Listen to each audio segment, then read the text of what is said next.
네, 안녕하세요. IT 시스템입니다. 2019년도 들어서 첫 조립 영상이고, 조립 영상을 또 한 번씩 간헐적으로 올려달라는 분들도 계셔서, 또 조립을 하게 됐는데, 또 하다 보니까 조금 금액이 나가는 부품들을 촬영하게 되네요. 이제 뭐, 이전 영상에 보시면 그냥 사무 멀팅이라든지, 일반적인 저렴한 이제 조립하는 것도 제가 여러 개 올려놨습니다. 컴퓨터 조립은 뭐, 다를 게 없죠.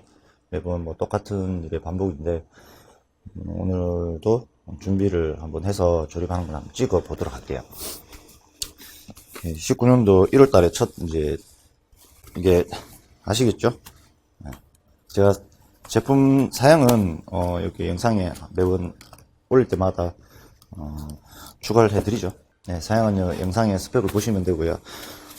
우선, CPU부터 보여드릴게요. 이게, 요 안에 든 게 뭘까요? 참 포장을 좀 이상하게 해옵니다. 자, 코어 i9입니다. 코어 i9. 박스가 장난이 아니죠. 이렇게 투자를 하는 이유가, 뭔지 저는 잘 모르겠습니다. 이게, 뭐, 디스플레이용으로는 괜찮겠죠? 고객님이 이걸 저한테 기증을 한다면, 케이스를, 디스플레이용으로는 괜찮을 것 같아요. 일단은, 코어 i9, 요 CPU가 들어갈 거고요. 그리고, 얘도 재활용할 때가 있을까요? 한번 나눠보도록 하고요. 그 다음에 메인보드는 MSI에서 나오는 Z370 게이밍 M5라는 모델이에요. 원래 이제 얘보다 조금 더 높은 메인보드를 견적에 포함을 했었는데, 그게 이제 제품이 좀 구할 수가 없어서 한 단계 조금 내렸습니다. 근데 이 메인보드도 아마 뭐 평이 그래 나쁘진 않을 거예요. 이번에 이제 좀 쓰시다가 이제 오버클럭도 뭐 하실 예정이라고 하시기 때문에 오버클럭이 다 되는 모델로 이렇게 준비를 했고요. 그 다음에 쿨러는 순행 쿨러입니다. 물론 이제 이 오버클럭이 되는 CPU 같은 경우에는 쿨러가 없죠. 인텔 같은 경우는 K 버전이 정품 쿨러가 포함되어 있지 않습니다. 그래서 공랭을 사시든 순행을 사시든 쿨러는 별도로 사셔야 되는데, 이게 커세어사의 H100이라는 모델이죠. 이게 뭐 하이드로 시리즈 중에 하나인데, 이것도 RGB가 이제 들어오게끔 이렇게 된 모델 같아요. 여기 들어갈 거고요. 네, 파워는 슈퍼플러의 750W짜리 레덱스 실버라는 모델. 이것도 이제 선택적으로 케이블을 꼽을 수 있죠. 이런 식으로 되어 있는 파워고요. 그 다음에 SSD는 뭐 NVMe M.2를 꼽으면 좋은데, 뭐 그만큼 등치 큰 파일을 뭐 이동하거나 뭐 빠른 속도가 그렇게 필요하지 않고, 다른 PC에 데이터를 옮길 수 있는, 그러니까 유지보수하기 편하죠, 얘가. 물론 이제 M.2도 M.2 이제 가이드가 따로 있습니다. 근데 이제 그것도 PCI 익스프레스에 꼽으셔야 되고, 그게 이제 좀 복잡해집니다. M.2를 만약에 혹시 이제 M.2가 불량이 아닌데 데이터를 빼내려면 다른 보드에 M.2 슬롯이 있으면 다행인데 없으면 이제 또 곤란해지죠. 그렇게 되면 일반 M.2는 보면 이런 이제 가이드들이 있어요. 이렇게 SATA 포트로 변경할 수 있는, 이렇게 열어보시면 이렇게 M.2가 들어가 있죠. 이렇게 해서 SATA로 바로 변경이 가능해요. 기반이 SATA 컨트롤러 기반이기 때문에. 근데 NVMe 같은 경우에는 아직 이런 장비가 나오긴 했는데 외국에서만 저 봤어요. 국내에서 판매되는 거는 아직 보지 못했고요. 어차피 대역폭 때문에 아마 그 개발이 아직 뭐 많이 안 되는 것 같아요. 그래서 일반 M.2는 이렇게 해서 이제 SATA 뭐 우리가 리덱이라든지 이런 USB로 변환할 수 있는, 이렇게 꼽으면 인식이 다 돼요. 이렇게. 또는 컴퓨터에 꼽을 수 있게. 근데 NVMe 같은 경우는 이제 좀 틀리죠. 그래서 전용 리드기가 있어야 되고, PCI 익스프레스 슬롯을 또 통해서 데이터를 옮기거나 뭐 이렇게 하드 카피를 한다든지 뭐 그렇게 해야 돼요. 이제 그 대신에 속도는 좀 빠르죠. 근데 굳이 그렇게 할 게 아니라서 그냥 이제 삼성의 860 프로 시리즈래요. 프로 시리즈 500기가짜리죠. 네, 512짜리 얘가 들어갈 거예요. 아마 이게 MLC 타입일 거예요. SLC는 아니고 MLC 타입일 거고요.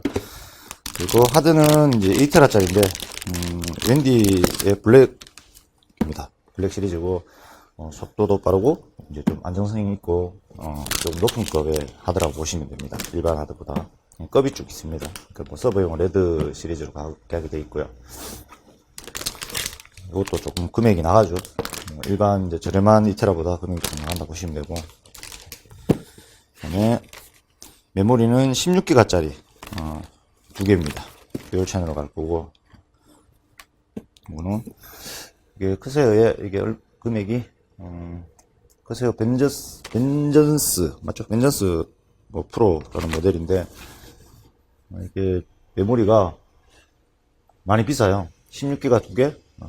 제가 온라인에서 이제 이렇게 받을 때 금액이 한 62만 정도 합니다. 32기가에. 엄청나죠? 얘가 CPU 가격보다 더 비싸요. 얘보다. CPU가 60만원 돈 하고요. 얘가 62만원 돈 합니다. 그리고 또 비싼 게 얘죠. MSI. 지금 20 시리즈들이 조금 뭐 문제가 있는 것 같아요. 뭐 공정 또는 설계 자체 결함이 좀 있다고도 뭐 이렇게 얘기를 많이 하시는 것 같고요. 근데 제가 20 시리즈를 많이 뭐 써보지도 않았고 판매를 그렇게 많이 해보지도 않았어요. 제가 뭐 따로 추천을 해드릴 수 없는 부분이기 때문에 하드웨어를 전문적으로 분석하시는 분들 써보시고 뭐 벤치마킹 테스트 하시고 뭐 어떤 뭐 이렇게 테스트를 하시는 분들 많죠. 유튜브에도 있고 다른 이제 온라인상에 찾아보면 많을 거예요. 그런 자료를 토대로 하셔서 선택을 하셨으면 좋겠어요. 근데 지금 뭐 금액은 어느 정도 정해져 있고 그렇다고 해서 뭐 지금 생산이 단종된 재고로 있는 부품들을 사서 하는 것도 좀 그렇다고 하셔서 그냥 MSI에서 나오는 RTX 2070 시리즈를 장착하기로 하셨습니다. 얘도 지금 금액이 거의 한 뭐 80만원, 83만원대, 82만원대 이렇게 가죠. 최고 비싼 거는 지금 이 부품들 중에 그래픽 카드가 되고요. 그 다음에 메모리가 됩니다. 그리고 CPU, i9 요 순서로 가겠네요. 금액으로 따지면. 그래서 총 금액이 얘가 케이스는 지금 제가 좀 이따 보여드리겠지만 에코사의 슈트마스터 720G 강화 유리고요. 그 사면이 다 유리로 되어 있어요. 사면이 다 유리되어 있는 버전이거든요. 그래서 이렇게 해서 조립을 해볼 겁니다. 총 이제 부품값만 거의 300만원 돈입니다. 이렇게 케이스는 좀 이따 오픈해 드릴 거고요. 물론 이제 여기에 조립비 이런 건 별도로 붙지만 일단 이 부품값만 300만원 대라고 보시면 돼요. 선뜻 살만한 금액은 아니죠. 좀 여유가 있다든지 또는 이제 특수한 목적에 활용을 하시려고 이렇게 하시는 거기 때문에 물론 뭐 컴퓨터를 맞추기 나름이에요. 뭐 억 단위까지만 차이죠. 맞추게 되면. 보통 일반 가정에서 그렇게 쓸 이유는 없을 것 같고요. 일반 가정에서 가장 좀 취미로 이렇게 쓰시는 분 말고는 보통 이제 좀 게임 하신다고 하면 한 150만원에서 250만원 선 이 정도에 많이 맞추시고요. 그 다음에 이제 조금 이제 매니아층 같은 경우에는 뭐 300선, 500선까지도 갑니다. 그 위로도 많은데 그거는 뭐 설명을 드려봤자 저도 이해가 안 가죠. 그렇게 투자를 하신다는 게 좀 이해 안 되는데 그건 이제 입장의 차이니까 그렇게 이제 물론 고급 브랜드를 쓰게 되면 고급 제품, 성능 좋은 제품 쓰면 그만큼의 또 이제 가치가 있고 활용도가 있겠죠. 쓸데없는 소지는 이제 조금 적고요. 일단은 케이스를 이렇게 공간이 좁아서 케이스를 한번 까볼게. 그리고 조립하실 때는 이런 이제 타이 종류. 타이는 제가 뭐 알록달록한 거는 따로 없습니다. 그냥 타이 크기별로 이제 이렇게 모아놨고요. 필요한 것만큼 쓰시면 되고, 그 다음에 이제 타이를 자를 수 있는 이런 니퍼, 같은 니퍼가 필요하고요. 그 다음에 이제 스포트 나사나 육각 이제 나사를 쪼거나 풀 때 이런 게 필요하고요. 그 다음에 뭐 지금 M.2는 없지만은 그냥 이제 그 조정 드라이브, 시계 드라이버라고 하죠. 조정 드라이버 이렇게 작은 게 또 필요할 수 있습니다. 그리고 칼이 필요하겠죠. 그리고 드릴이 필요한데 요거는 제가 조금 설명을 드릴게요. 이건 뭐 협찬 들어오는 건 전혀 아니고요. 그냥 제가 요번에 구매한 건데, 이것도 항상 물어보시는 분들이 계세요. 이전에 제가 이 모델을 썼죠. 이 모델. 요건 보실 건데요. GSR 프로 드라이브라는 모델이에요. 근데 얘는 다 좋은데, 소음도 좀 나죠. 소음 나고, 이제, 토크 기능이 전혀 없어요. 이거 이전 모델 3만원짜리 모델은 이 앞에 초글 토크 기능이 있는 걸로 이렇게 갈아 끼우면 토크 기능이 돼요. 토크 기능 아시죠? 특정 이제 힘을 가했을 때 기어가 더 이상 드릴을 안 돌리게 만들어주는 거예요. 그럼 일정한 이제 압력으로 또는 힘으로 이제 핏을 딱 이제 체계를 하게 돼 있어요.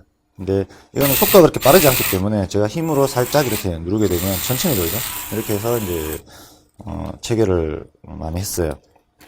근데 제가 원래는 토크 기능이 있는 걸 살라고 했는데 전부 다 커요. 부피가. 대부분 토크 기능이 달린 이런 앞에 이런 토크 기능이 달린 드릴들은 아무리 작다 하더라도 좀 크거든요. 근데 저도 찾아보니까 아임사 건데 국내기업 거죠. 자, 크기는 어떻게 보면 얘가 좀 더 클 수는 있어요. 근데 얘는 이제 장점이 배터리를 바꿔 꼽을 수 있습니다. 이렇게 충전을 따로따로 해서 제가 두 개를 샀는데, 얘는 토크 기능이 있어요. 이렇게 잡으면 이렇게 안 돌죠.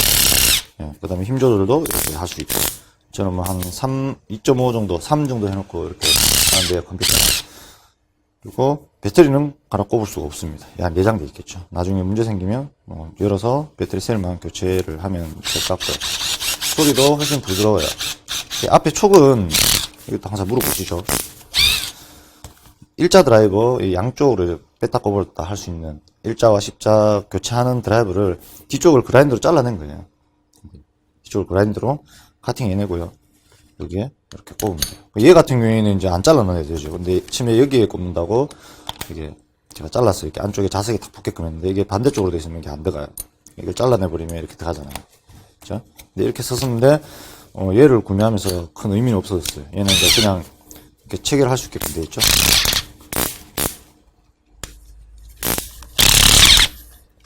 이건 항상 이제 꽉 조여놔야 돼요. 아니면 조립할 때 메인보드에 흐르거나 하면 메인보드가 확 찍히거나 어떤 문제가 발생할 수 있습니다. 그래서 이거는 M사의 AD207R이라는 모델이에요. AD207R. 이거 괜찮아요. 조립하시는 분들은 요거 고민 한번 해보세요. 제가 여러 가지를 좀 많이 사봤었는데 뭐 큰 거는 있습니다. 저도 뭐 일을 할 때 쓰면 힐티라든지 뭐 이런 큰 이제 전문적으로 이제 그 큰 힘이 필요한 드릴은 따로 있고, 그러니까 조립하거나 전자제품 이제 뭐 풀 때 작은 드릴이 필요하고 토크 기능이 일체형으로 나오는 거는 제가 봤을 땐 지금은 이거밖에 없지 싶어요. 이렇게 작은 모델이. 그리고 힘도 굉장히 좋습니다. 그럼 배터리는 얼만큼 갈지 모르겠는데 제가 이거 산 지가 벌써 한 3개월 정도 넘었죠. 근데 괜찮습니다. 써보니까. 뭐 조립 영상이 이상한 설명이 되어버렸네. 근데 물어보시는 분들 있어요. 이거 드릴이 어디 거냐 막 이렇게 물어보셔서 설명을 드리고 조립을 해보겠습니다. 그리고 케이스를 오픈해야 되겠죠.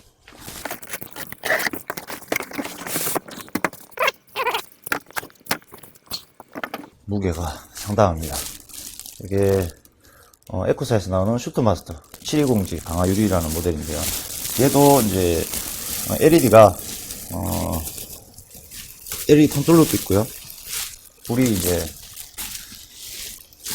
LED에 이제 기능 설정도 할 수 있습니다. RGB 컨트롤러가 기본 포함되어 있는 모델입니다.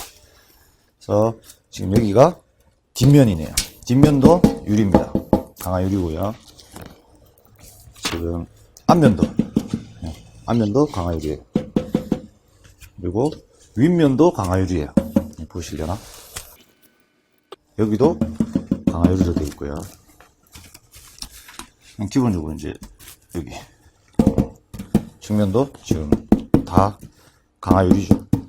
얘는 조립해 놓으면 보기는 좋아요. 보기는 좋고 성능도 제가 이걸 몇 대를 팔았었거든요. 이전에 이제 초창기에도 한번 좀 오래된 영상에 보면 이거 조립하는 게 있을 거예요. 여기 좀 개선대가 나온 모델 같고 괜찮습니다. 근데 조립하고 나면 단점이 굉장히 무거워요. 이게 철판 이 티도 얇게 쟀던 게 아니라서 배선도 이제 조금 단점은 얘는 이제 뒤에가 지금은 이제 코팅지가 안전 코팅지가 필름지가 발려 있어서 그런데 다 벗기고 나면 안이 거의 좀 많이 보입니다. 보여서 뒤에 배선도 어느 정도까지는 깔끔하게 해드려야 돼요. 속일 수가 없는 케이스입니다. 배선이 좀 뭉쳐있거나 하면 이제 뒤에 보통 케이스를 덮으면 안 보이잖아요. 뒤에는 잘 열 일이 없는데 얘 같은 경우에는 뒤에 배선도 조금 어느 정도 신경을 써 드려야 되는 부분이에요. 일단 뭐 파손된 흔적은 보이진 않아요. 이리죠. 그리고 설명서. 항상 초보분들은 설명서를 한 번 정도 읽어보시고 조립을 하시는 게, 제가 버렸다 해서 제가 뭐 프로가 아니라 저도 초보지만 이 케이스는 조립을 해봤기 때문에 이제 버린 겁니다. 그래서 한번 잘 읽어보시고 조립을 하셔야 사고가 안 생길 거예요. 얘는 여기 보시면 좀 단면이 깨끗하게 나오지 않았네요. 이게 아마 도장이 조금 울렁거린 것 같은데, 여기는 뭐 보일 건 아닌데 그래도 조금 안 좋네요. 마감이 여기 바닥도 그렇고요. 도색이 조금 잘못된 것 같기도 하고. 근데 이거는 뭐 사용상에는 그게 보여지는 부분도 아니고, 유리로 덮여도 이게 이제 까만색이기 때문에 표시는 나지 않을 것 같은데, 그래도 이 부분은 조금 그렇습니다. 뭐 틀어지거나 하는 부분은 보이진 않고요. 일단 뒷면도 한번 내려볼게요. 자, 기본적인 타이로 해서 배선이 뭐 어느 정도 정리가 돼서 들어가 있죠. 이런 식으로. 뭐 이걸 이용하셔도 되고, 그냥 일반 이제 타이로 전체를 작업하셔도 되거든요. 요게 이제 그 LED, RGB 펜을 컨트롤러 하는, 여기서 이제 펜들이 다 연결된다고 보시면 되고요. 여기 보시면, 요게 이제 메인 파워예요. 그러니까 그 전원이 들어가야 되겠죠. 메인 전원이 공급이 되고요. 그 다음에 앞쪽에 위쪽에 보시면 LED 선택할 수 있는 거, RGB, 그 다음에 펜, 이렇게 선택할 수 있는 버튼이 있어요. 그렇죠? 뭐 기능 설정, 뭐 깜빡인다든지 뭐 그런 이제 컨트롤을 할 수 있는 기능들이 상단 쪽에 버튼이 이렇게 존재를 합니다. 이렇게 이걸로 이제 조정을 하면, 조립 다 하고 제가 한번 보여드리겠지만, 누르면 얘가 이제 컨트롤을 해주는 거예요. 얘가 한 번씩 간헐적으로 불량 나는 경우가 있거든요. 이게 커넥터들이 납땜이 제대로 그렇게 뭐 견고하게 되어 있진 않아요. 그래서 조립할 때 확 당기거나 막 핀을 꺾거나 이렇게 하시면 조금 문제가 될 수 있습니다. 이게 나머지는 이제 다 펜들로 가는 거예요. 하나는 이제 RGB 컨트롤러 스위치 쪽으로 가게 되어 있고요. 얘는 이제 앞쪽에 얘도 컨트롤러예요. 뭐 선택, 옵션 선택할 수 있게끔 여기 IC에 이제 그 기능이 포함되어 있겠죠. 그게 있고, 나머지는 이제 전부 다 펜으로 가는 거예요. 뒤쪽 펜, 나머지 이제 뭐 추가로 펜이 연결되면 여기다가 꼽으셔도 되는 거고, 뭐 여기는 따로 추가가 아니라 라디에이터가 위에 상단에 들어갈 거라서 상단 쪽에 메인보드에 이제 CPU 펜 쪽에 워터펌프라든지, 그 다음에 라디에이터 펜을 CPU 펜 쪽에 연결해 주면 돼요.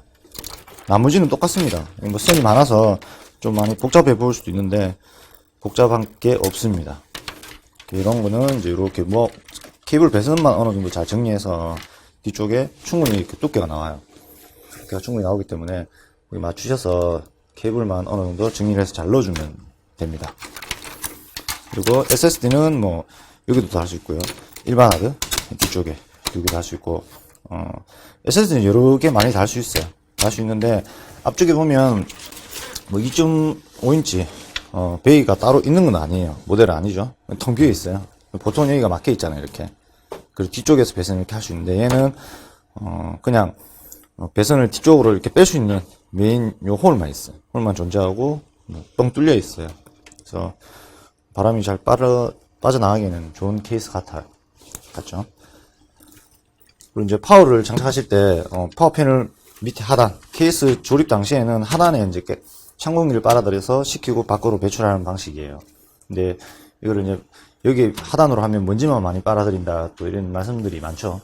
근데 뭐 물론 안쪽 공기를 빨아들여서 밖으로 빼도 됩니다. 먼지는 이제 하단보다는 좀 덜 할 텐데 결론은 똑같아요. 여기 먼지 필터가 달려있기 때문에. 근데 먼지를 많이 빨아들이면 이게 필터 청소를 자주 해주셔야 돼요. 필터가 꽉 막혀 있으면 그만큼 파워를 시키는데 효율이 떨어지겠죠.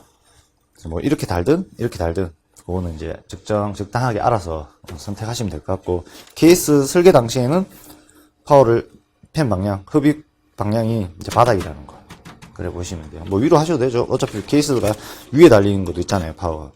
위에 이제 환풍구 없는 경우에는 안쪽 바람 빨아서 뒤로 배출하거든요. 뭐 똑같은 원리라고 보시면 돼요. 근데 저는 이제 밑에 일단은 안내를 해드리면 돼요. 청소를 자주 하시라고. 밑으로 이제 다는 걸 그렇게 해서 이제 조립을 시작하도록 할게요. 그리고 얘는 상단에 라디에이터를 달아야 되겠죠. 기회를 당겨내면 빠지게 돼 있어요. 이렇게 자, 깨질 수 있으니까 이걸 잡고 이렇게 당겨내면 이렇게 빠지게 돼 있어요. 이렇게 빠지죠, 전체가. 바람을 빨리 배출하지는 못할 것 같은데 위에 유리로 막혀 있어서. 그래도 환풍 시스템은 다 되어 있으니까 자, 이렇게 분리하면 뭐 간단하게 되어 있죠. 복잡한 건 전혀 없습니다. 여기가 이제 RGB 컨트롤러 할 수 있는 버튼 플러스 마이너스 그렇게 되어 있고, 모드를 변경할 수 있는 버튼 이렇게 들어가 있죠. 그 다음에 여기는 이제 전면 상단에 있는 USB 뭐 헤드셋 이렇게 단자들이 이렇게 존재합니다. 보통 이제 이런 부분이 냉납이 생기면 USB가 인식이 제대로 안 될 수도 있고, 그런 쇼트가 생기면 전원을 켰는데 뭐 꺼지거나 뭐 이런 경우가 발생할 수 있어요. 이런 부분도 수리를 할 때 알아두시면 좀 편한 부분이 없지 않아 있을 겁니다. 그래서 얘는 일단 순행 라디에이터를 위에 달아야 되기 때문에 배선을 조금 얘를 분리를 시켜 놓을게요. 먼저 뭐 이 상태에서 돼도 상관없는데, 일단 파워 먼저 달고요. 라디에이터를 달고 그 다음에 이제 메인보드 실장하고 뭐 이런 식으로 가야 될 것 같아요.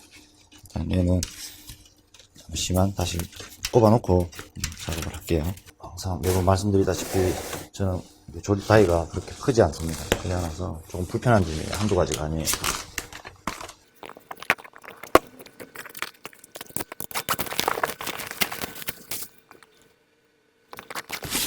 이렇게 되면 뭐 이거는 파워 저번에 많이 보여드렸죠. 설명서가 있고요. 이게 뭐 편하죠. 케이블도 깔끔하게 정리할 수 있고, 얘 같은 경우에는 이제 뒤쪽으로 배선이 숨겨지지가 않기 때문에 딱 사용되어질 케이블만 제가 꼽아서 사용을 하고, 나머지는 이제 포장을 해서 드리도록 하겠습니다. 이게 뭐 따로 이렇게 분리해서 드리면 대부분 뭐 잊어버리시거나 이런 경우가 많아요. 근데 이제 설명을 좀 드려야 되겠죠.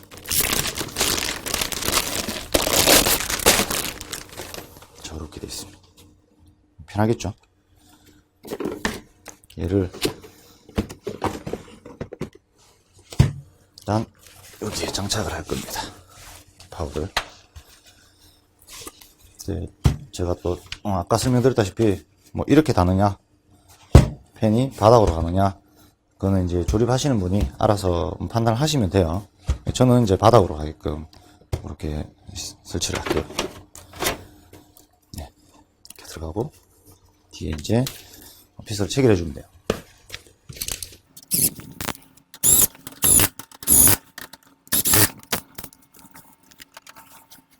자, 이렇게 하면 이제 파워 고정이 잘 됐죠. 이렇게. 그리고 배선은 이제 쓰는 것만 꼽으면 되기 때문에 이렇게까지 해두고요. 라디에이터를 먼저 상단에 달겠습니다. 달고 나서 다른 조립을 해야 되겠네요. 이게 이쪽 케이스를 먼저 닫아놔야 편할 것 같아서, 이렇게 했으면 이제 여기 상단 라디에이터가 장착되게끔 되어 있어요.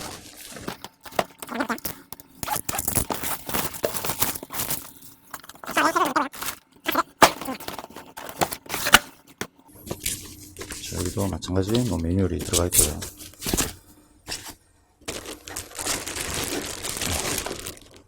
이렇게 2열 라디에이터가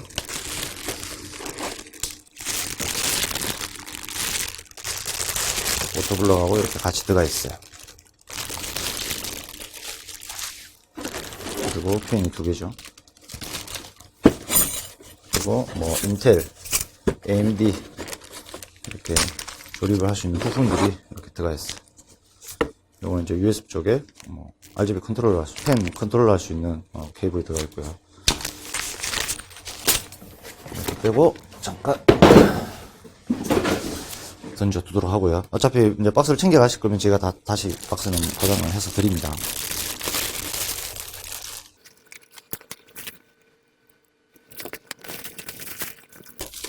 자, 이 부분은 그냥 이렇게 일단은 캡은 안 벗기고 비닐만 잘 벗겨서 이거 조립하실 때 이렇게 쿡 찍히거나 하면 라디에이터에 이제 이렇게 되어 있는 부분 쪽이 공기가 들어가면서 얘가 차워지면 이제 옆에 있는 이제 배관을 따라가 물을 열교환이 이루어지겠죠.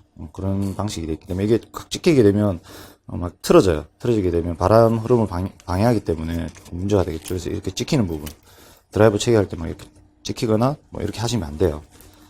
조심하셔서 장착하시면 될 것 같고, 이 같은 경우에는 지금 뒤쪽으로 와야 되겠죠. 이렇게 상단에 달라면 이제 CPU가 이렇게 장착될 거면 이렇게 달면 돼요. 이렇게 이 방향으로, 이런 방향으로 달면 되거든요. 팬이 밑에서 이렇게 바람을 위로 빨아 올리는 방식으로 하겠습니다.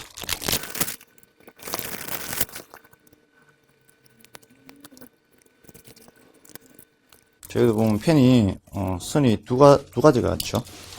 두 가지가 있는데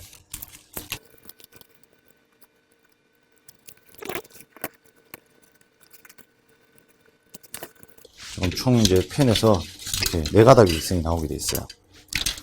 하나만 설명드리면, 한쪽에는 이제 우리 메인보드에 CPU 팬 쪽에 연결해 주시면 되고요. 라디에이터에 보시면, 워터펌프에 보시면 이렇게 배선이 나와 있죠. 그러면 얘는 우리 파워에서 사타 전원부에 꼽아 주시면 되고, 얘는 이제 그 온도, 그러니까 메인보드의 온도 대비해서 PWM 신호를 받아서 펌프를 빨리 돌린다든지 뭐 그런 신호를 공급해주는 이제 선이라고 보시면 돼요. 얘를 CPU의 펌프 쪽에, CPU 이제 팬 쪽에 꼽아주시면 되고요. 나머지는 이제 여기서 나오는 요 4핀짜리 이 커넥터를 쿨러에 이렇게 장착해 주시면 되는 거예요. 그러니까 팬이 두 개니까 여기 두 단자가 되겠죠. 이렇게 두 단자를 연결해 주시고요.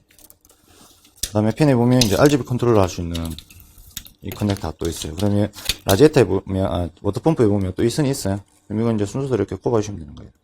이렇게 한쪽도 있죠. 네, 이렇게 꼽아주시고 팬을 달아주시고요. 그 다음에 이제 전원 넣어주시고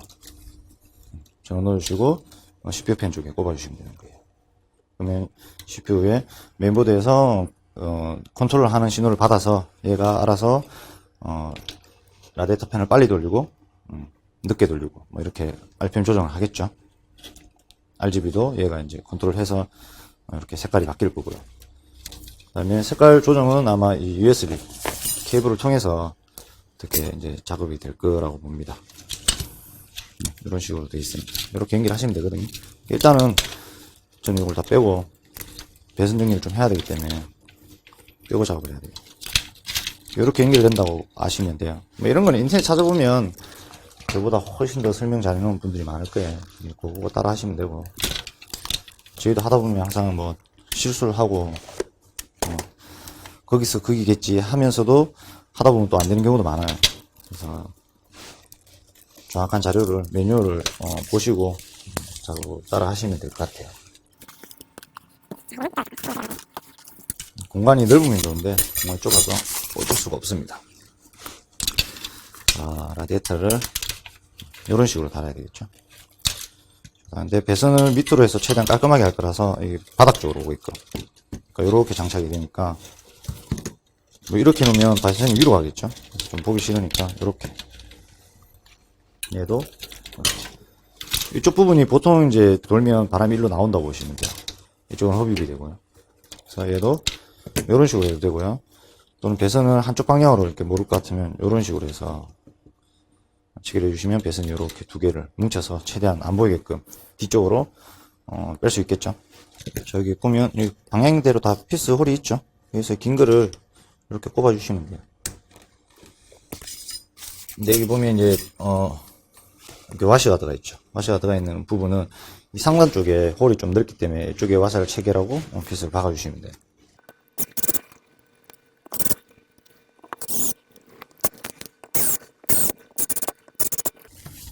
자, 여기는 이제 너무 이제 콱 조우게 되면 이게 안쪽으로 이렇게 플라스틱이 이렇게 말려서 들어가는 경우가 있어요. 나중에 되면 이제 뭐 진동이 좀 발생한다던가 피스의 소리가 이게 진동이 생길 수 있거든요. 어느 정도 이렇게 고무 바킹만 딱 밑쪽에 붙게끔 고정만 시켜주시면 돼요. 얘는 이렇게 정리를 좀 해서 먼저 타일을 한번 살짝 묶어 두도록 할게요.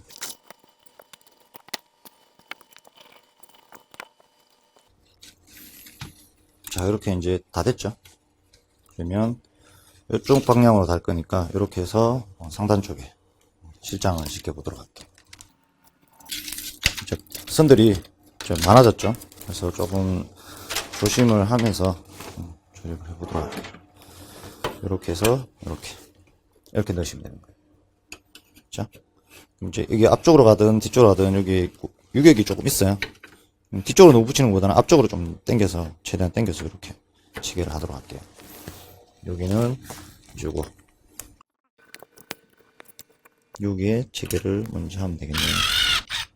위쪽부터 지금 케이스가 눌려 있기 때문에 살짝 들어서 위를 살짝 걸쳐 놓고요. 그럼 전체를 체결을 하시면 돼요.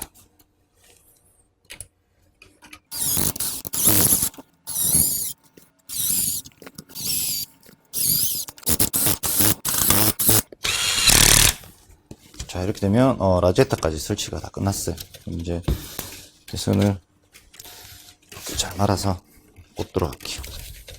위에 상판을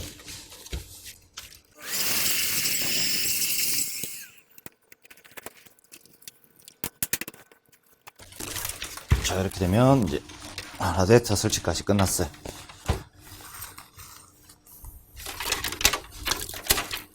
자, 요거는 뒤쪽으로 배선을 빼놔야 되겠죠. 앞쪽에서 이렇게 하면 너무 선이 보기 싫기 때문에 여기 보시면 여기 홀이 있죠. 제가 요 홀을 기준으로 처음에 조립을 배선을 이렇게 맞춰서 이렇게 했기 때문에 요 홀로 이렇게 넣어주시면 그럼 뒤쪽에서 배선 정리를 하면 되겠죠. 네, 이렇게 들어가주면 얘가 깔끔해지죠. 선이 이렇게 지방에 나오는 게 없이 이렇게 뒤쪽으로 빼서 뒤쪽 배선에 이제 천천히 작업을 해주면 되고요. 자, 이제 메인보드 CPU 실장을 해야 됩니다.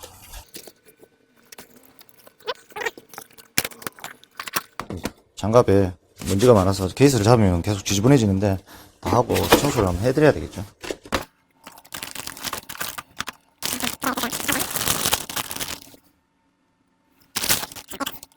여기는 이제 M.2가 두 개가 꼽힐 수 있고요. 여기는 이제 아마 방열판이 포함되어 있는 모델이네.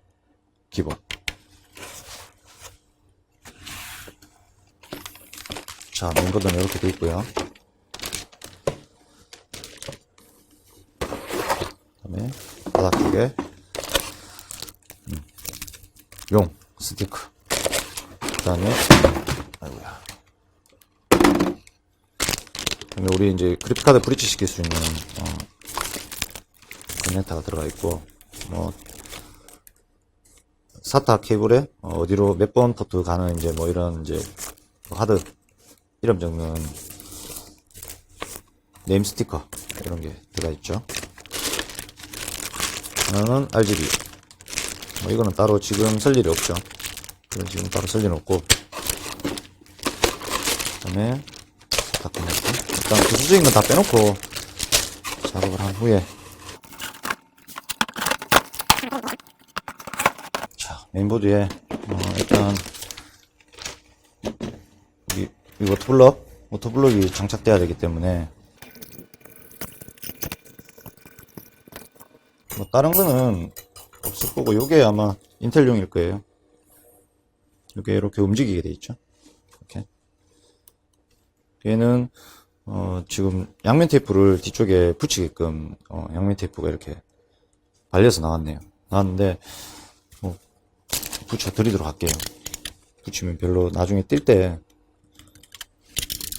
불편한 감이 없지 않아 있을 텐데. 이렇게 해서 붙여놓으면 멤버들 들고 내렸다 할 때 이게 붙어 있기 때문에 이게 빠지는 일이 없겠죠. 그래서 치고 안쪽으로 밀어야 될 것 같은데. 네, 인텔은 잡아주는 글쎄를 맨 안쪽으로 이렇게 다 미시면 돼요. 맨 안쪽으로 미시고 이렇게 붙여주시면 이렇게 피스 부분도 이렇게 빠지게 돼 있죠. 그럼 뒤에 이제 CPU 요 글쎄를 잡아주는 뒷판 쪽에 이렇게 딱 양면 테이프가 붙게 돼 있어. 이렇게 돼 있죠. 이렇게 네 군데 나놓고요. CPU를 개봉해 보도록 하겠습니다.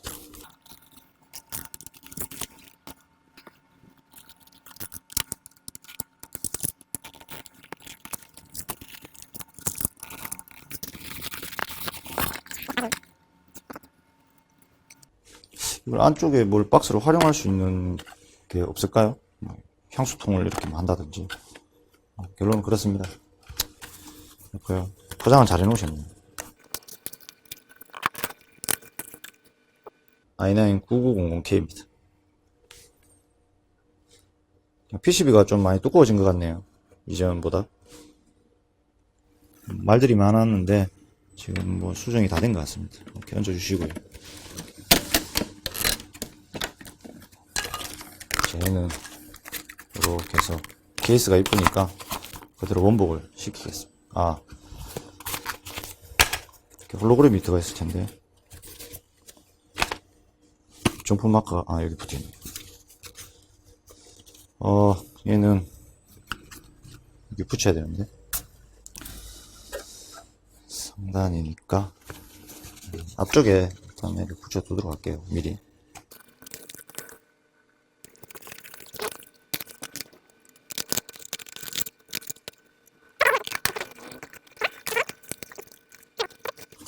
일단 얘는 여기다 얹어 놓도록 할게요. 자, 그리고 나머지 이제 뭐 AMD나 다른 소켓 규격 장착할 때 필요한 거죠. 그리고 아마 요게 필요할 거예요.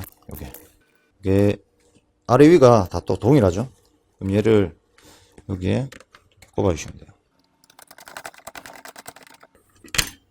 꽉 조여도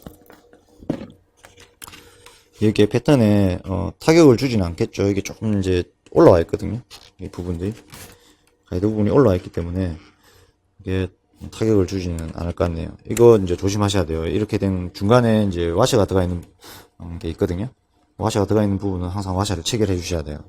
근데 얘는 이제 철와셔이기 때문에 라제타 고정할 때 쓰라고 나온 거는 맞고요. 얘를 이렇게 이런 거 잘 보고 하셔야 되고, 와셔가 들어가야 되는, 저렴 와셔가 들어가야 되는 부분에 와셔를 체결 안 하시게 되면 패턴이 다 갈아져 버리겠죠. 자, 이렇게 끝까지 다 체결해도 밑에 뜨게 돼 있어요. 이렇게까지 체결해 주시면 됩니다.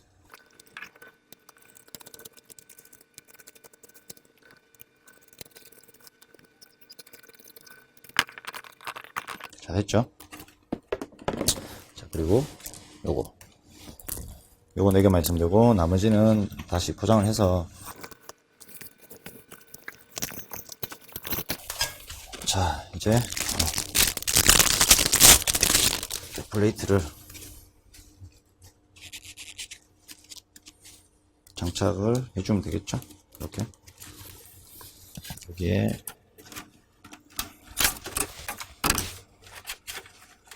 배선을 좀 이렇게 잘 정리를 해서 뽑아주시면 돼요. 아래 부분 이게 위에 이제 쿨러가 좀 받치는 경우가 있거든요. 받치면 이제 위에 먼저 장착하시고 밑을 밀어주시면 돼요. 아니면 이제 얘를 떼내고 하셔도 되는데 조금 귀찮잖아요. 근데 이제 밑을 넣고 이렇게 밀어넣으면 배선이 까지는 경우가 있어요. 위에 이제 플레이트가 탁 이렇게 결착되면서. 그래서 위쪽을 먼저 끄시고 밑에 바닥을 눌러주시면 돼요. 이 케이스 기준입니다. 다른 케이스는 잘 들어가는 게 많기 때문에. 자, 이렇게 되면 이제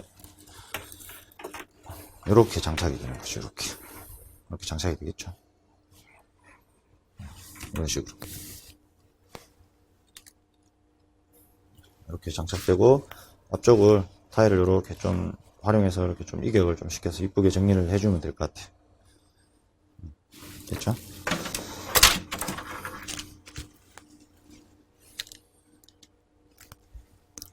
그리고 이제 메인보드 홀에 맞게끔 우선 정리가 잘 안되지만 꼭 필요한 케이블은 먼저 연결해 두도록 할게요. 이게 CPU로 가는 보조전원 얘랑 메인보드 주전원을 먼저 꼽아 두도록 할게요. 뭐 이 꼽는 거는 매뉴얼 보면 다 나옵니다. 지금 디테일하게 제가 카메라를 또 이동해서 찍기는 좀 그렇고, 그래서 홀이 있기 때문에 그게 맞춰서 꼽아 주시면 돼요.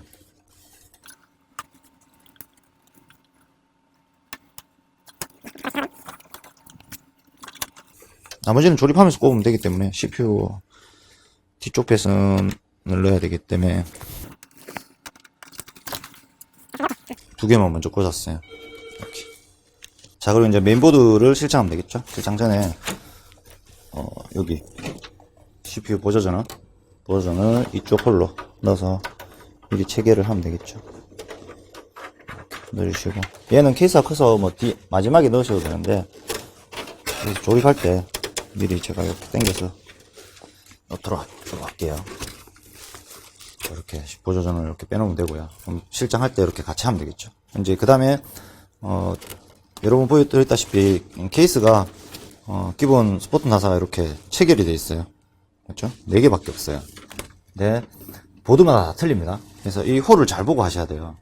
여기 보시면 하나, 둘, 3개까지 꼽히게 되어 있죠. 상단에 2개가 체결되어 있으니까 하나를 더 다셔야 되고, 중간에 보시면 하나, 그 다음에 둘, 3개가 있죠. 그럼 여기도 하나, 2개는 있는데 AM이라고 적혀 있는 곳에 하나 더 체결해 주셔야 되고요. 그 다음에 밑에 하나, 둘, 3개, 일자죠. 그럼 여기에 하나, 여기 맨 밑에 하나, 둘, 3개를 체결해 주시면 돼요.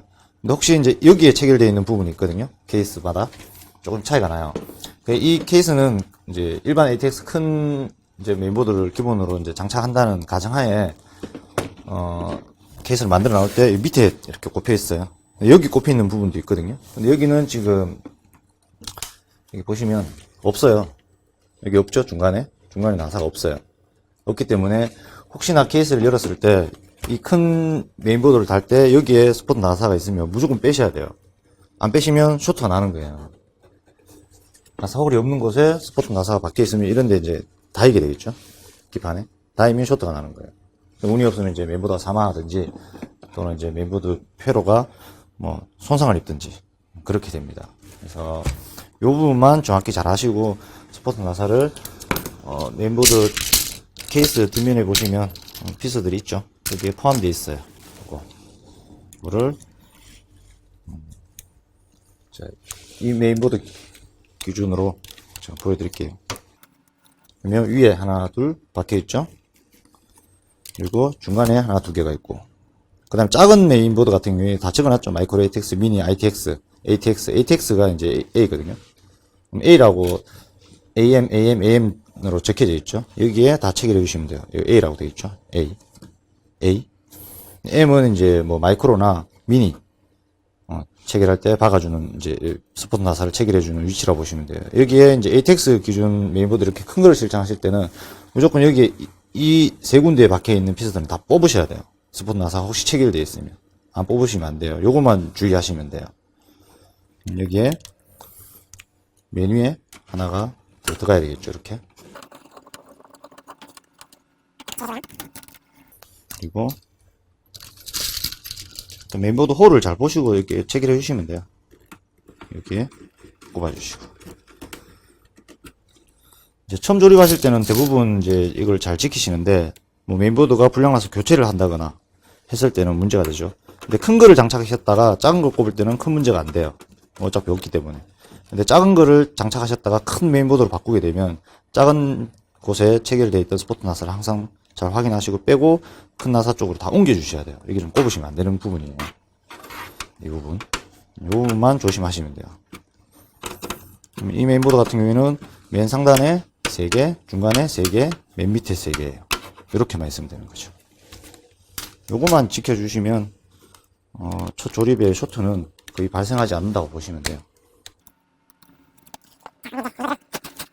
다른 초기 불량이 없어야 되겠죠. 있으면 또 다 뜯어내야 되고 머리가 좀 복잡해집니다. 이거를 CPU 보조전원을 이렇게 꼽아 주시면 돼요. 이렇게 8핀이죠. 이게 방열판들이 이렇게 있으면 손꼽기가 좀 난해해요. 안쪽에 이렇게 꼽아 주시면 돼요. 딱 홀이 들어가 있건 보입니다. 배선을 위로 조금 올리고요. 그래서 이렇게 안 들어간다고 막 이렇게 또 흔드시게 되면 스포트 나사의 밑에 소자들이 상할 수가 있어요. 그래서 이 부분은 좀 최대한 조심하셔서 메인보드 시작할 때는 최대한 이제 좀 안전하게 체결을 하시는 게 조립 다 하고 오동작 하는 거를 최대한 방지하실 수가 있어요. 이 뒤에 쿨러를 띄고 하면 좀 더 편하게 가능한데 초보분들은 쿨러를 띄고 하는 걸 제가 추천드릴게요. 이 쿨러 배선도 막 받치고 이게 제대로 실장이 안 되는 경우가 있거든요. 이렇게 해서 잘 맞춰서 넣어주시면 돼요. 네, 이렇게 하면 스포트 나사 위치 잘 보시고요. 스포트 나사 위치에 다 스포트 나사가 체결이 제대로 됐는지. 이 중간에 이제 스포트 나사가 있으면 뒤에 받칩니다. 쇼트가 나기 시작하는 거예요. 여기 3개, 중간에 3개, 상단에 3개. 이렇게 됐죠. 이렇게 해서 피스를 체결을 하도록 하겠습니다.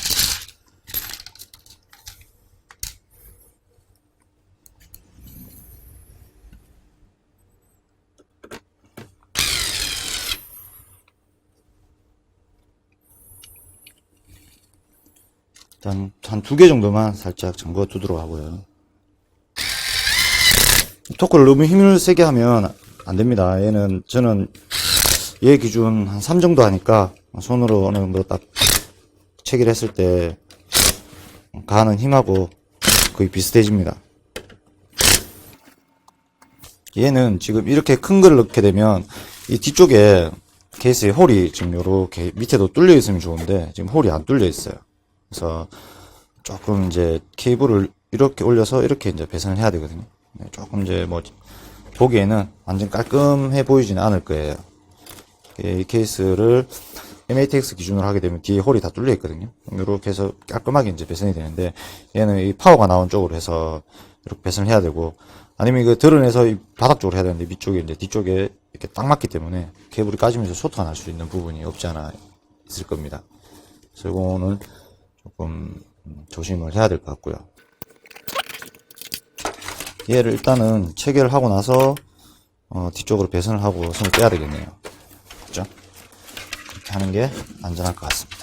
이 커넥터랑 이 딥 홀로 다 들어가야 되는데 커넥터가 주 홀에 들어가질지 모르겠네요. 이게 메인보드가 너무 딱 차버리는 바람에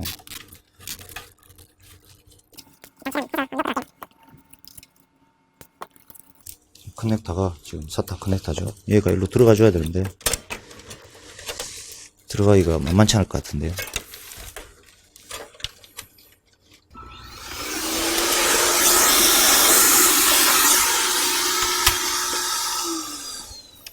자, 스몰리스가 발려있죠. 이거를 이렇게 해서 떼시고 이렇게 맞춰서 넣어주시면 되겠죠. 약간 이제 뭐 유격은 있는데 그래서 이제 이 손 나사를 이용해서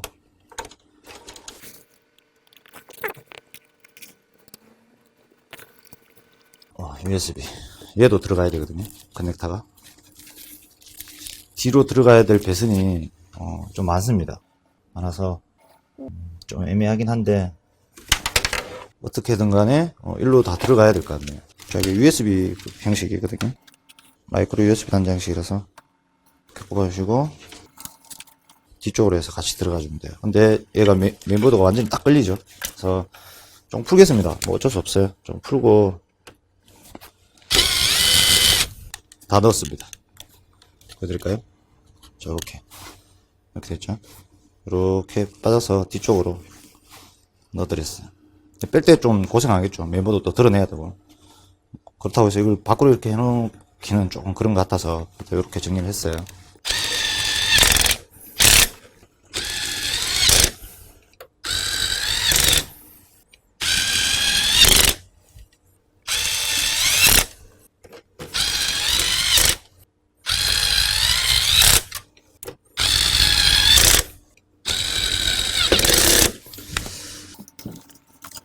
어느 정도 뭐 다 돼가죠. 그런데 얘는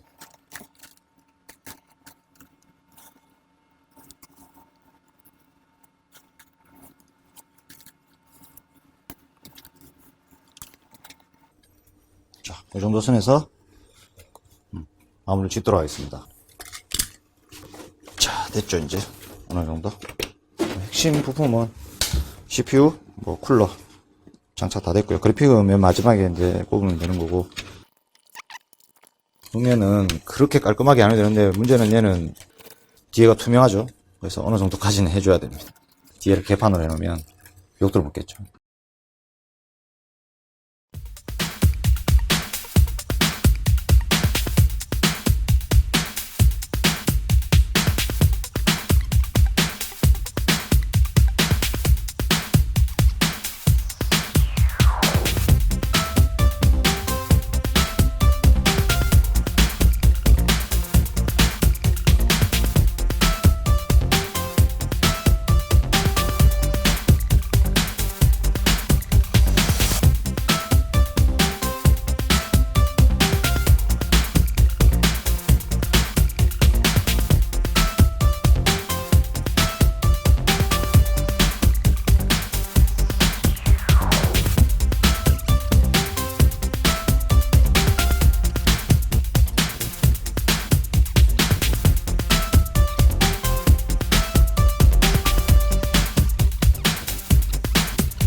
와, 무게나 두께가 상당합니다.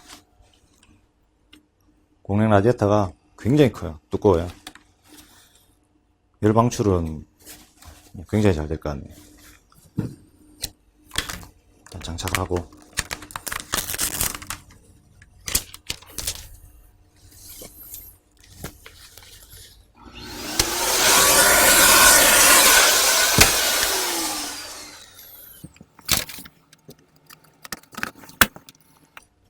얘는 제가 봤을 때는 이렇게 치부가 되는 것 같네요. 밑에 가이드에 이렇게 받쳐주는 역할을 할 것 같아요. 이게 맞는지 아닌지는 일단 이거 꼽아놓고요. 꼽아놓고 제가 한번 보도록 하겠습니다. 근데 보통 이게 맞을 것 같아요. 이렇게 치부되는 게 맞는 것 같거든요. 또 해놓고 실수하면 안 되는데 그냥 제가 딱 보기에 그런 것 같아요. 이게 달릴 때라고는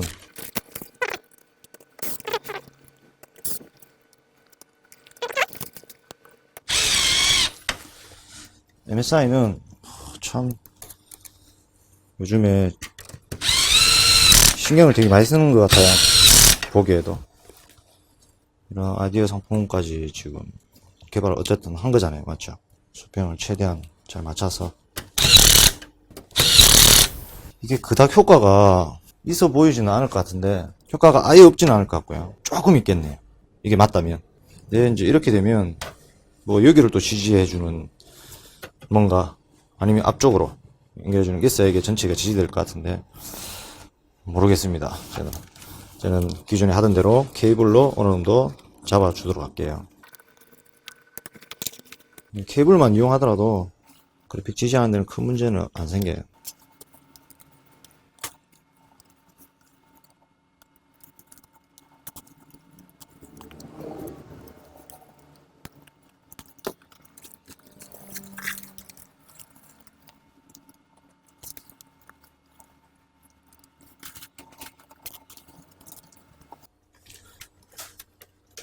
자, 이렇게 해서 기본적인 조립이 다 완료가 다 됐습니다.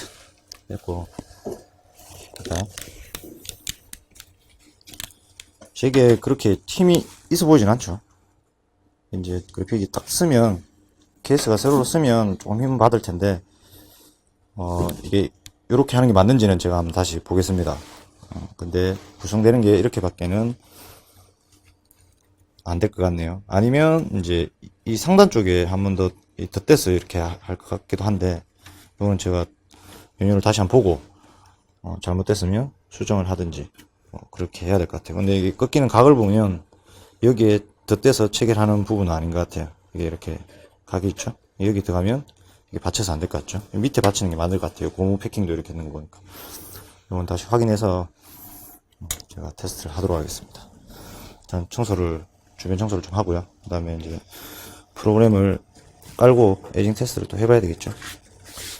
커넥터를 여기 꼽아놨는데 빼기가 좀 그렇겠죠. 나중에 밑으로 옮기든지 그렇게 드리면 될 것 같기도 한데 뭐 뺄 일이 크게 없어서 이들은 하나도 큰 문제는 없을 것 같습니다.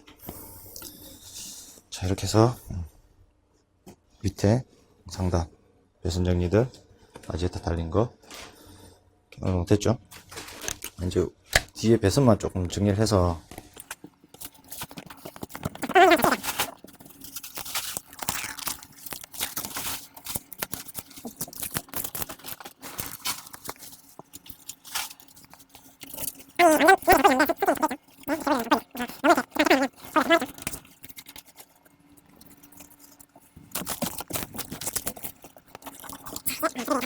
주변 정리를 좀 하고 프로그램 설치하고 제가 다시 촬영에 들어가도록 하겠습니다. 이렇게 해서 마무리가 잘 된 것 같습니다. 정리하고 OS를 설치를 하고요. 테스트하는 과정을 또 촬영을 해보도록 할게요. 자, 제가 이제 다른 업무도 보고 조금 바빴습니다. 바빴고 지금 좀 이제 또 저녁이 됐어요. 얘는 지금 켜서 제가 프로그램 설치라든지 기본 테스트는 어느 정도 마친 상태고요. 조립은 이렇게 되어 있습니다. 이 가이드가 효과가 얼마나 했는지는 잘 모르겠지만 일단은 이제 출고 당시에 포함된 제품이기 때문에 이렇게 칩을 해드렸고요. 저는 이제 이 보조 전원이죠. 그래픽카드 전원을 가지고 이렇게 전원선을 메인보드에 들어가는 주전원 케이블 등을 활용해서 위로 이렇게 좀 당겨서 잡아주는 방식으로 많이 고정을 하거든요. 이게 없더라도 얘만 해도 충분히 이제 지지는 가능합니다. 근데 있으면 더 좋겠죠. 좀 더 플러스가 될 수 있고요. 그럼 여기에 이제 가이드를 받친다든지 이쪽에 지지대를 대서 더 고정을 단단하게 해주면 좋은데 이 정도만 해도 큰 문제는 생기지 않습니다. 배선 정리는 지금 뭐 보시는 것처럼 이렇게 나쁘진 않죠. 배선 정리는 깔끔하게 잘 처리가 됐고요. 일단 한번 전원을 켜볼게요. 상단에 보시면 이제 버튼이 이렇게 있어요. USB 3.0 단자와 2.0, 그 다음 스테레오 단자들 이렇게 있죠. 파워불이고 하드 LED고요. 그 다음에 얘는 펜을 플러스를 누르면 펜이 빨리 돌고 마이너스 누르면 펜이 이제 맨 마지막에 멈춥니다. RGB는 누를 때마다 이제 이 모드가 바뀌죠. 네, 그런 식으로 되어 있고요. 일단 한번 켜볼게요. 키면 지금 이 상태입니다. 자, 여기 LED랑 뭐 RGB, 그다음 쿨러 정상적으로 다 불이 잘 들어오죠. 자, 펜 그렇고요. 자, 부팅이 다 됐고요. 일단 모드로 한번 변경해 볼게요. 이 상태에서 한번 누르면 이제 이런 식 이렇게 바뀌죠. 한 번 더 누르면 그냥 이제 빨간색으로만 고정이 되어 있네요. 그러면 이제 초록색, 파란색, 보라색, 여러 가지 색상이 있죠. 흰색까지. 한 번 더 누르면 이제 이런 식으로 이렇게 놓으면 좀 정신 사납겠죠. 쓰시는데 좀 많이 불편하실 것 같고, 한 번 더 누르면 완전히 꺼져요. 이제 펜은 돌고 있지만은 펜은 지금 다 돌고 있거든요. 돌고 있죠. 펜은 다 돌지만은 LED는 완전 꺼져요. 한 번 누르면 이제 첫 번째 게 이제 은은하게 이렇게 색감이 서서히 변경돼요. 그럼 여기 있는 메모리랑 뭐 비슷하죠. 전부 다 RGB가 비슷하게 색깔이 들어와요. 요 모드로 해놓으면 될 것 같고요. 그래서 뭐 다른 거는 제가 뭐 테스트 해볼 게 없고, 기본적으로 쭉 테스트를 제가 다 했습니다. 진행을 다 했기 때문에 뭐 기계적인 결함은 지금 나오지 않고 있어요. 아직까지.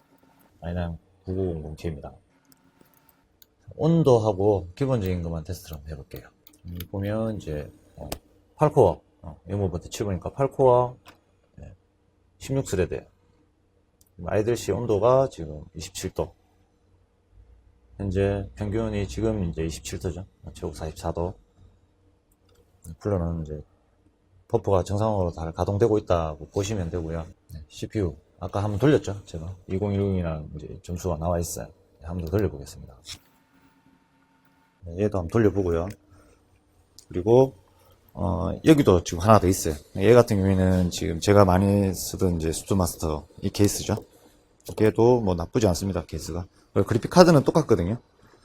2070 똑같은 그래픽 카드에 그래픽 테스트만 한번 해볼 거고요. 얘는 8700입니다. CPU가. 메모리는 일반 삼성 메모리고요.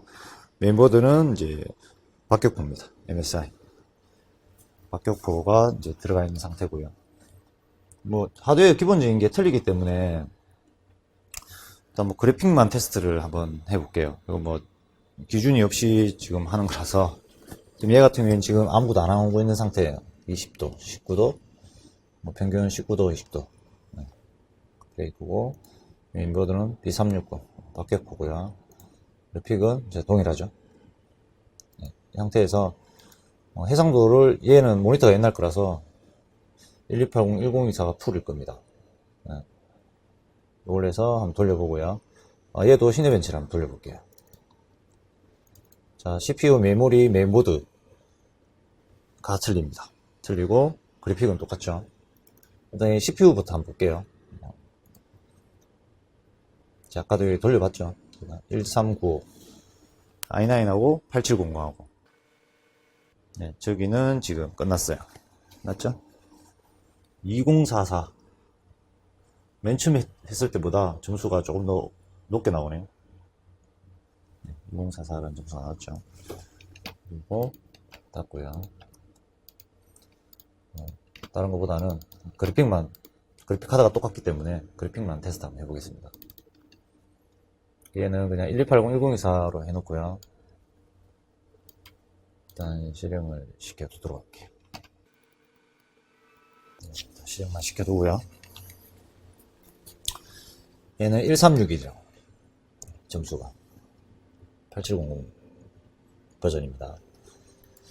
닫고 또 동일한 그래픽으로 테스트를 한번 해볼게요. 얘는 이제 공랭이죠. 쟤는 순행. 공랭도 얘가 뭐 조립하기에는 조금 이제 탈부착하기는 조금 힘든데 그래도 얘가 뭐 성능은 양호한 편이에요. 자, 이제 벤치마킹을 한번 돌려보도록 할게요. 지금 온도는 이렇게 나와요. 자, 벤치마크 한번 클릭해 볼게요. 그리고 얘도 마찬가지. 벤치마크를 눌러서 동일하죠. 그래픽 카드가 2070이고 2100Hz고 7001MHz고 얘도 똑같죠?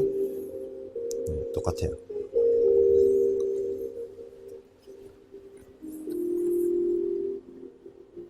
얘는 구성이 이렇게 돼 있어.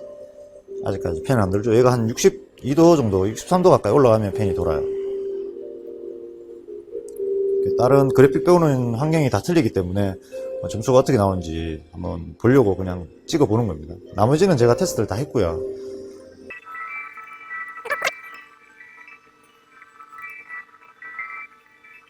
보면 이제 옆쪽에도 슈트바스트라고 LED가 똑같이 이렇게 들어오고 있고요. 상단도 유리에. 아까 제 조립할 때 다 보여드렸죠. 그래픽 2070이 이게 굉장히 두꺼워요. 에이징 테스트는 충분히 했기 때문에 초기 분량은 이제 고객님이 직접 써보시면서 이제 분량을 찾으셔야 되겠죠. 뭐 이거는 제가 뭐 저번에도 말씀드렸다시피 기준이 없이 측정하는 거고요. 그래픽 카드만 지금 같은 거라서 지금 테스트를 해보고 있습니다.